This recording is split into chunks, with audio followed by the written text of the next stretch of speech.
With real estate prices rising rapidly, I'm having more problems with appraisals than ever before.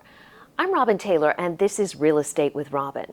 When someone buys a house, the lender wants to make sure it's worth the purchase price. They will send out a certified appraiser to do an appraisal. The appraiser looks at the house and looks at comparable sales and then comes up with an opinion of value. As long as the house appraises at or above the purchase price, everything is good. Problems, though, arise when the house doesn't appraise. If a property doesn't appraise, this creates a problem for both buyers and sellers, and we may end up back at the negotiation table because the bank will only loan on the appraised value.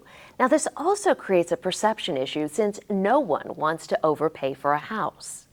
Let's say there's a $10,000 difference between the appraised price and the purchase price. We have several options.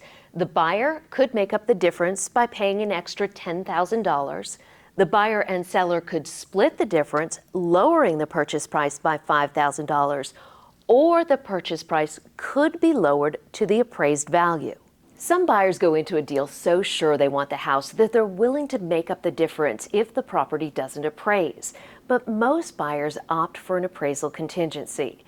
Now, this should be a cautionary tale for sellers. They may be dreaming of an amazingly high sales price with a huge profit margin. However, that fantasy may be unrealistic. If the property doesn't appraise, they'll have to renegotiate and may end up at market value, which is not necessarily a bad thing. It's just not what they expected. If there's a huge gap between the appraised price and the purchase price, the deal may fall apart, and that is a lose-lose for everyone involved. The bottom line is that appraisals haven't kept up with today's rapidly rising prices. So both buyers and sellers should be aware of this potential pitfall before entering into a deal. I'm Robin Taylor, and this is Real Estate Done Right.